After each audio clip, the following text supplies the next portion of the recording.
Assalamualaikum warahmatullahi wabarakatuh. Saya Lustanto dari Teknik Elektro 2018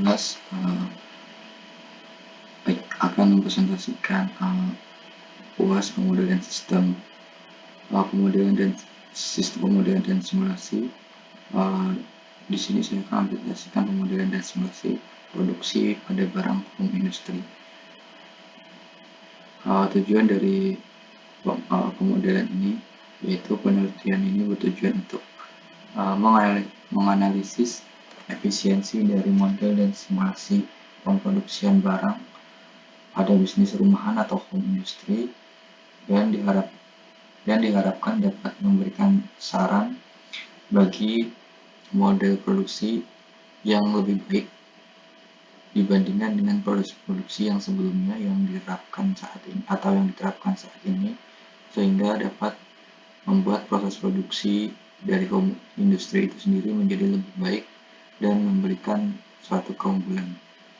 Pada metode penelitian ini memiliki tahapan yang meliputi analisis permasalahan, studi literatur, dan pemodelan. Analisis dan pemodelan pada produksi barang. Kemudian landasan teorinya adalah UMKM atau usaha kecil menengah atau home industry dijelaskan dalam Undang-Undang Nomor 20 Tahun 2008 tentang usaha mikro kecil menengah atau UMKM, bahwa usaha kecil adalah usaha yang kekayaan bersih paling banyak atau 200 juta rupiah termasuk tanah dan bangunan tempat usaha dengan hasil penjualan tahunan paling banyak 1 miliar rupiah. Ini tercantum pada Undang-Undang Nomor 20 Tahun 2008. Kemudian landasan teori berikutnya adalah home industry adalah kegiatan usaha yang dapat membuka lapangan kerja dan memberikan pelayanan ekonomi yang seluas-luasnya kepada orang lain dan memiliki peran meningkatkan kesejahteraan masyarakat serta menekan angka pengangguran. Kutipan Susana 2012. Hal ini adalah sejalan dengan harapan pemerintah saat ini adalah program yang sedang digalakkan oleh pemerintah pada saat ini. Kemudian studi literatur. Dalam kasus ini saya mengamati suatu UMKM yang bergerak memproduksi barang, antara lain ada 3 barang yaitu bantal, guling, dan kasur untuk bayi. Pada proses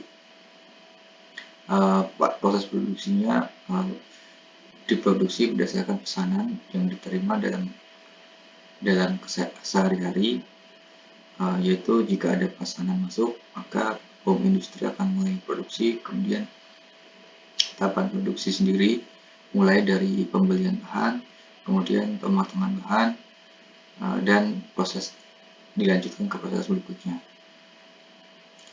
Simulasi merupakan suatu metodologi untuk melaksanakan percobaan dengan menggunakan model dari satu sistem yang nyata. Simulasi banyak digunakan pada berbagai macam penelitian dan terbukti dapat memecahkan suatu masalah.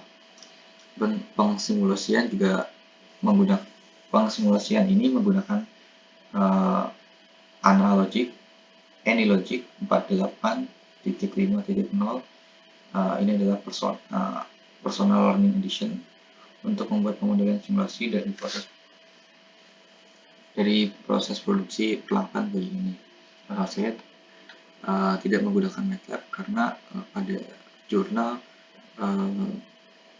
pensimulasinya menggunakan software ini, aplikasi ini. Kemudian AnyLogic juga merupakan AnyLogic-nya adalah merupakan alat pemodelian simulasi yang dikembangkan oleh The Analogic Company. Tools ini merupakan software simulasi lintas platform yang dapat berjalan pada beberapa Windows, beberapa sistem, yaitu sistem Windows, Linux, dan MyPS. Metode penelitian. Pada penelitian ini tersusun dari beberapa tahap yang sistematis, antara lain satunya adalah analisis permasalahan, yaitu merupakan tahapan untuk menganalisa suatu kondisi yang terjadi pada home industry dengan melakukan observasi langsung ke lokasi produksi peralatan bayi atau lokasi perusahaan tersebut. Kemudian yang kedua yaitu studi literatur. Metode penilaian studi literatur ini adalah setelah kita menganalisis permasalahan-permasalahan yang ada pada perusahaan, kemudian kita melakukan tahap selanjutnya yaitu membaca referensi dari buku-buku atau penelitian terdahulu untuk mencari solusi dari permasalahan yang telah dianalisa dan atau dari membaca referensi tadi kita dapat menemukan solusi yang tepat. Kemudian yang ketiga pemodelan adalah tahap pemodelan. Tahap pemodelannya adalah tahap yang dilakukan setelah studi literatur, yaitu tahap pemodelan sini menggambarkan model yang sesuai dengan hasil analisis permasalahan dan studi literatur yang telah dilakukan. Penelitian ini merupakan simulasi dinamis, yang artinya simulasi model yang dipengaruhi dengan waktu. Penelitian ini menggunakan aplikasi logic untuk membantu menggambarkan model yang sudah dianalisa. Dan pemodelan itu sendiri memiliki dua bentuk, yaitu yang satu yaitu mengidentifikasi proses produksi dari perusahaan peralatan bayi, kemudian mengidentifikasi proses produksi yang dapat dilakukan dengan cara wawancara langsung atau mendatangi langsung. Yang kedua adalah memodelkan proses produksi dengan menggambarkan model dari proses produksi yang tadi sudah saya sebutkan menggunakan aplikasi logic. Kemudian flowchart alat produksi. Alat produksi pada perusahaan ini itu pertama diawali dengan menyiapkan bahan yang dengan kemudian memotong kain, kemudian kain yang bahan dan kain di sini adalah bahan kain yang sudah dipesan sebelumnya oleh pelanggan. Jadi bahan dan kain di sini jumlahnya sesuai dengan pesanan. Kemudian setelah dipotong masuk ke proses berikutnya, kain yang sudah dipotong kemudian dijahit dan kemudian diproduksi, kemudian setelah produksi dikemas dan dikirim sesuai pemesannya ke alamat pemesannya. Ini adalah flowchartnya, dimulai dari start, kemudian pemotongan kain, kemudian proses menjahit, proses pengemasan dan selesai, dan dikirim dan selesai. Ini adalah tabel dari pemodelan dan simulasinya. Terdapat proses dari pemesan, kemudian diproses. Elemen prosesnya ada pesanan, ada bantal, guling dan kasur. Ini tidak dilihat minyak kosong. Kemudian pada proses kedua adalah proses produksi pemotongan kain, membutuhkan waktu kurang lebih 1 hari. Kemudian proses yang ketiga adalah proses produksi atau menjahit. Di sini membutuhkan 1-5 hari.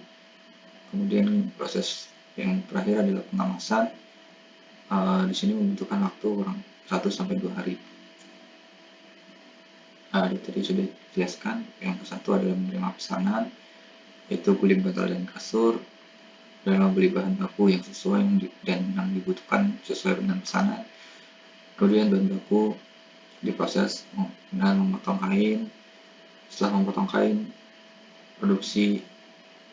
proses produksi menjahit memakan waktu kurang lebih 1-5 hari. Kemudian pengemasan memakan waktu kurang lebih 1-2 hari, dan ke proses selanjutnya. Kemudian ini adalah desain logic dari dari aplikasi Analogic. Di sini terdapat gambar, pada gambar terlihat di sini ada guling, bantal, dan kasur. Dari 3 source ini masuk ke dalam pemotongan, dipotong sesuai kebutuhan, sesuai pola masing-masing. Dari setelah potongan kain ini masuk ke dalam proses penjahitan dari 3 source ini bergabung menjadi satu, kemudian dari proses pemotongan kain, menjahit, pengemasan sampai dengan selesai, ini prosesnya dari 3 source ini menjadi satu. Kemudian desain logik. Pada sistem produksi ini terdapat hanya satu bagian logik dari 3 source. Tadi sudah dijelaskan bantal, guling, dan kasur. Dari 3 source itu memiliki bahan baku yang sama, yaitu kain. Desain logiknya mulai dari proses produk hingga proses produksi produk hingga proses pengiriman produk. Dari awal proses pada desain logik terdapat 3 jalur. Tadi saya jelaskan terdapat 3 source yang berbeda, yang masing-masing memiliki potong kain karena proses dan bahan yang digunakan sama.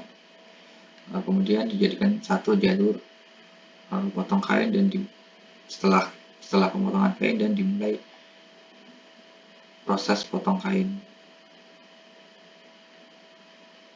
Setelah dari proses pemotongan kain sampai seterusnya dari 3 source menjadi 1 source.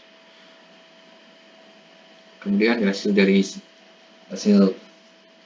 dari simulasi tadi, apabila inputnya terlalu banyak atau pesanan terlalu banyak, maka jumlah output yang keluar akan semakin sedikit karena lamanya proses produksi.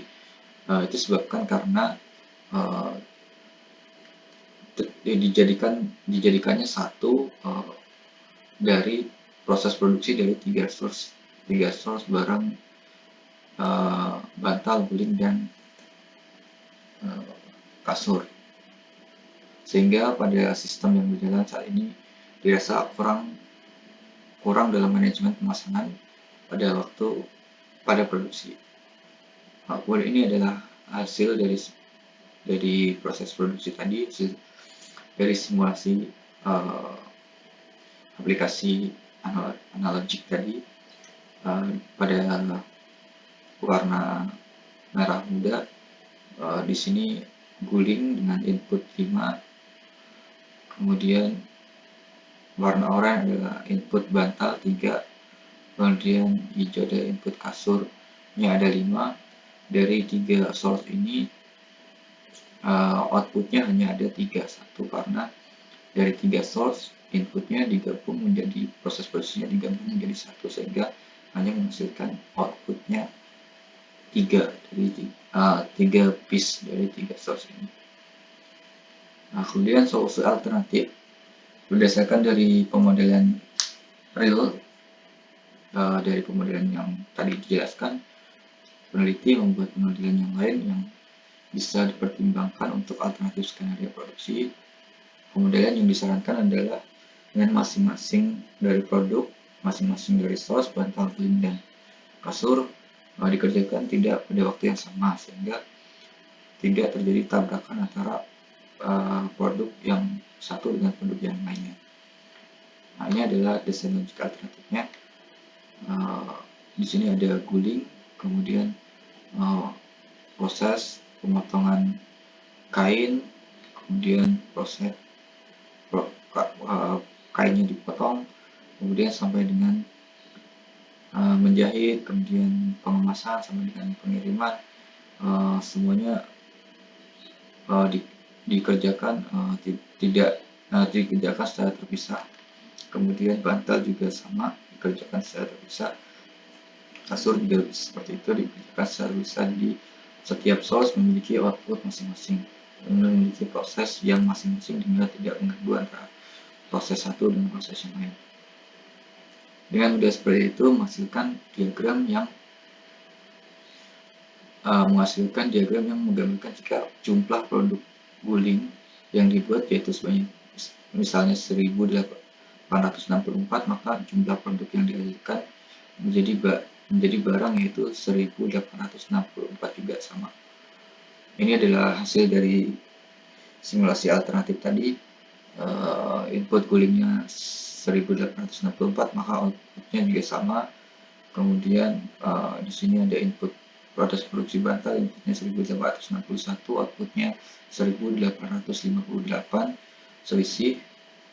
Terjadi selisih ini karena kegagalan proses produksi. Kemudian kasur dari 1887, outputnya 1886, selisih 1 dengan proses kegagalan produksi. Kemudian analisa pemodelan. Dari dua analisa pemodelan yang sudah dijelaskan, terdapat beberapa perbedaan yang terlihat di antaranya dari segi prosedur pengerjaan, segi efisiensi waktu, dan segi pengadaan sumber daya. Dari prosedur yang ada dapat dilihat bahwa tingkat efisiensi pengerjaannya kurang karena proses pengerjaan produksinya dilakukan secara dijadikan satu meskipun pesanannya bermacam-macam produk.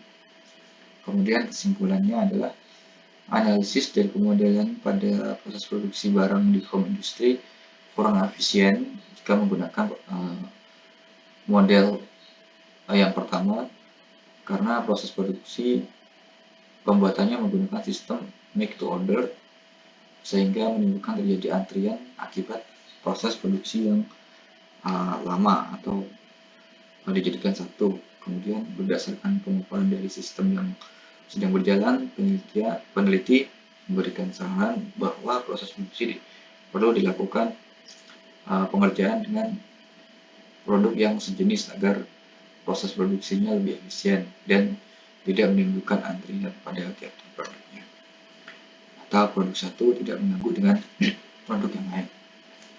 Ini ada daftar pustaka dari presentasi ini dan jurnal yang digunakan.